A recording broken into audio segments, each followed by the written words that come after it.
Anthikad station പരിധിയിൽ സ്ഥാപിച്ച നിരീക്ഷണ ക്യാമറകൾ നിശ്ചലം. ജനമൈത്രി ഫൗണ്ടേഷന്റെയും പോലീസിന്റെയും നാട്ടുകാരുടെയും വ്യാപാരികളുടെയും സഹകരണത്തോടെ സ്ഥാപിച്ച ക്യാമറകളാണ് പ്രവർത്തനരഹിതമായത്.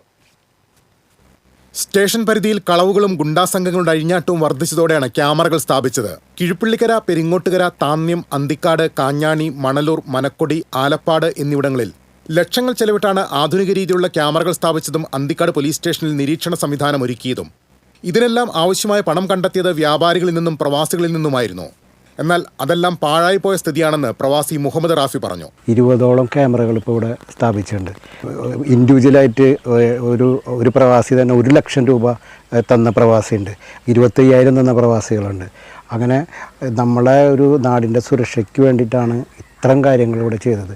പക്ഷേ 2 വർഷം മറ്റേ ജിനേഷ് സാർ SI ആയിരിക്കുന്ന സമയത്ത് CI ആയിരിക്കുന്ന സമയത്ത് നല്ല ആക്റ്റീവായിട്ട് നിന്നു. പിന്നെ 2 വർഷം കഴിഞ്ഞപ്പോൾ പിന്നെ വീണ്ടും പോയി. സ്വിച്ച് ഓണും ഉദ്ഘാടനങ്ങളും ആഘോഷമായി നടന്നെങ്കിലും പ്രവർത്തനരഹിതമായ ക്യാമറകൾ ശരിയാക്കാനോ നിരീക്ഷിക്കാനോ വേണ്ട നടപടികൾ സ്വീകരിച്ചില്ലെന്ന് കിഴുപ്പള്ളിക്കര കൂട്ടായ്മ സെക്രട്ടറി ദീപു പറയുന്നു. കോടിക്കണക്കിന് രൂപ ചെലവഴിച്ച് അന്തിക്കാട് സ്റ്റേഷൻ പരിധിയിലെ 16 വില്ലേജുകളിൽ താന്യം, അന്തിക്കാട്, ചാഴൂര്, മണലൂര്, അരിമ്പൂര് പ്രദേശങ്ങളിൽ വിവിധ പ്രദേശങ്ങളിലായി ക്യാമറകൾ സ്ഥാപിച്ചിരിക്കുകയാണ്. ആ ക്യാമറകളൊന്നും ഇപ്പോൾ പ്രവർത്തിക്കുന്നില്ല.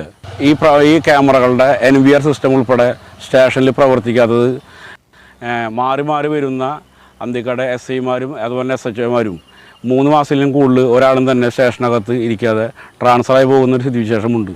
ഇതോടെ കുറ്റകൃത്യത്തിലേർപ്പെട്ട് രക്ഷപ്പെടുന്നവരെയും സാമൂഹ്യ വിരുദ്ധരെയും കണ്ടെത്താൻ സ്വകാര്യ വ്യക്തികളുടെ സ്ഥാപനങ്ങളിലും വീടുകളിലും സ്ഥാപിച്ച ക്യാമറകളെ ആശ്രയിക്കേണ്ട അവസ്ഥയിലാണ് അന്തിക്കാട് പോലീസ്. പ്രവർത്തനരഹിതമായ ക്യാമറകൾ പുനഃസ്ഥാപിക്കാൻ ആവശ്യമായ നടപടികൾ സ്വീകരിക്കണമെന്നാണ് നാട്ടുകാരുടെ ആവശ്യം.